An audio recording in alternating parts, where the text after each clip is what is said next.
here. When Joanna first mentioned this past summer about starting UNICEF, we had both been doing KCA. We're very involved in that, and she came to me about starting UNICEF, and I'm honored for her to have asked me to be the vice president to stand next to her and help her. So it has been a great year with everybody, especially working beside my best friend. I think we've accomplished a lot in the first year for just, not starting. It's never been here, a new club, and just so many little things that go into it that nobody even thinks of. So thank you for all the littlest things. I think are almost more important than the bigger things, because the things that happen in the background, those are the important things that make the event so successful. I encourage you guys next year to do the small events, try to raise money, try to beat Ohio State next year, and to just continue and keep making UNICEF as big as it can get. They have one more award. Girl, you ruined it. You did it. Go. Okay. Go ahead. I just got mad. Too much alike. What? No. Okay. So this award goes to the biggest believer in zero, and that goes to Joanna, because she always she believes the meaning behind it. We believe in zero, and she honestly believes. She does everything she does, not saying you guys don't, but for the kids, and she just watching her, all the stuff she goes into it, she does it for the kids. Really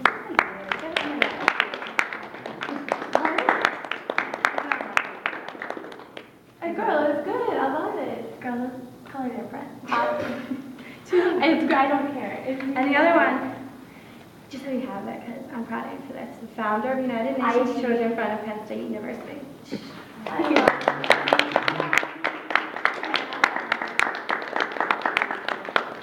Well, this is why I got mad, because I hate to say it. I have a present. I bought your membership to the UNICEF Alumni Association, so you can now be, you're going to be a member forever. You don't have to spend all the money. So I thought, you're welcome. I don't have what else to get. I was like, I have to. Is it Christmas? Is it Christmas? Well. I love this. Look how cute this is. The ticket stub. I hate those placeholders. Yeah. That's so funny. I love this. And I know you have other stuff. More about it. Lots of stuff to put on. So here, I'm sorry. okay, wait, I think I got snappy in my tongue. I love it, Amanda. Thank you. I feel like I just bought her a membership. Great. But we have graduation to come, so I'm just thinking about probably gonna buy Penn State, so I'll Penn State tribute man.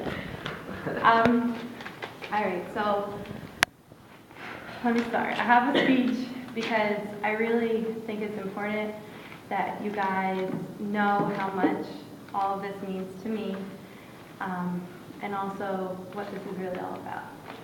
So, believe it or not, I didn't want to come to Penn State at all.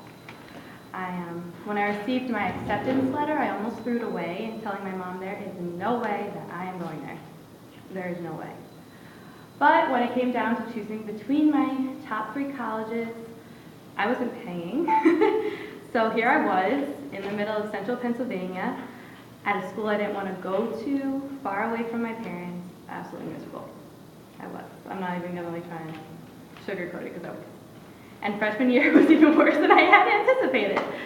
I lost a lot of weight. I got my heart broken twice. And I made a lot of terrible friends, although some great. But then sophomore year rolled around and I found myself in a much better place, in a much better situation. I was unintentionally living alone, but it allowed me to focus on myself with very little other influences and peer pressures. In addition, I found myself enrolled in a few classes that also really helped me to discover what was important to me. One of these classes I actually took with Amanda, and it was called Racism and Sexism, and it was taught by Tony Keith. And Tony Keith was so sexy. We're still friends with him. So sexy. I later found out that he was gay, and that ruined all my hopes of chances. What? I'm just sad because he can't be mine. So, but regardless, the class was really enjoyable, and Amanda and I looked forward to going even at 9 in the morning. But aside from the eye candy, the class opened my eyes to other things also. You all know I'm from New York, and growing up, intermingling of people of different races was never anything I noticed. I was talking about this the other day, about how I never acknowledged that a couple was interracial, or that that kids of different backgrounds were sitting at the same lunch table. But this class, via Fueled Dialogue, made me realize that this was really not the case in a lot of other places. And it became my passion to change it here at Penn State. This realization was the beginning of a major hippie-like self-exploring journey. I mean, really, my room is tie-dye with posters of Woodstock, Janis Joplin, and Buddha. And I really took the hippie thing to a whole other level. But aside from that, I became extremely involved with a very popular human rights organization on campus. When it came time for elections, after my second semester of dedicating a large majority of my time to the organization, I ran for secretary and president. I wasn't elected for either position and felt very excluded from the organization and the e-board, that somehow my dedication to the philanthropy and its cause did not matter, nor was it appreciated. All that mattered was whether or not I was friends with whoever was running the organization at the time. I was discouraged and still lost, with all that I was sure of in my life was that I needed to make a change that mattered.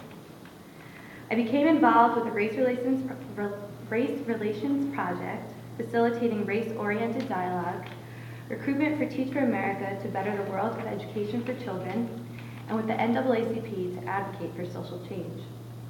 At the beginning of this, a good friend of mine, approached me and said, "All we do is party. Let's do something more worthwhile with our lives." That is crazy enough.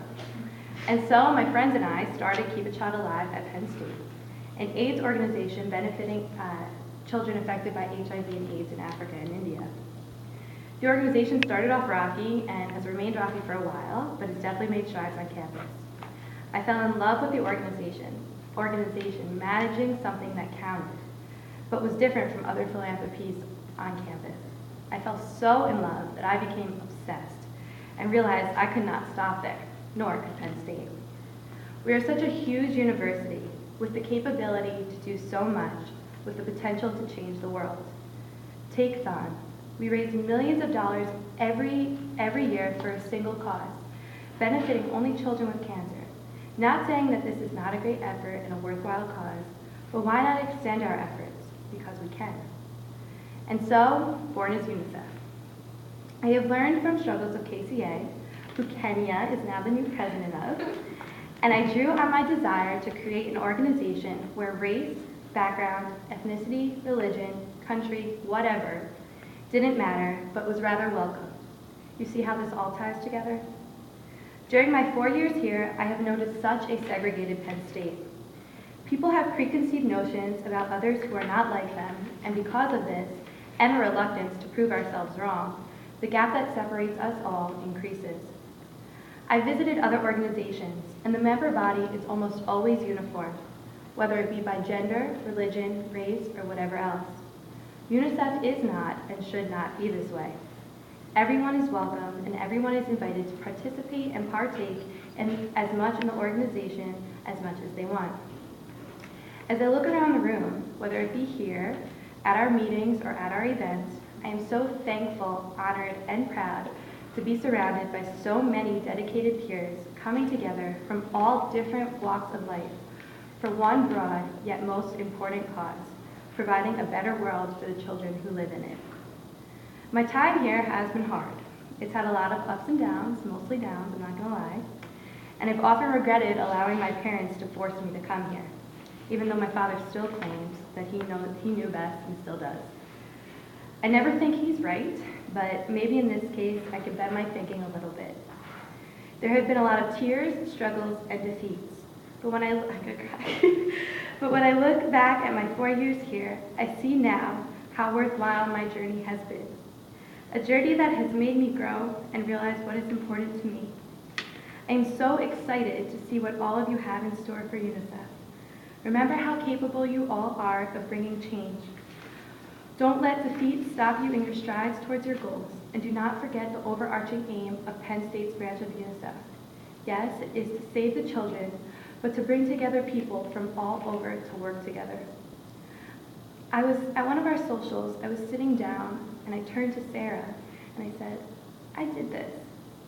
I was so proud, and I am so proud of all of you. I have said it before, and I will say it, probably until I have children, that UNICEF is my greatest pride. Thank you all for adding to one of my best memories here at Penn State, and good luck in the semesters to come.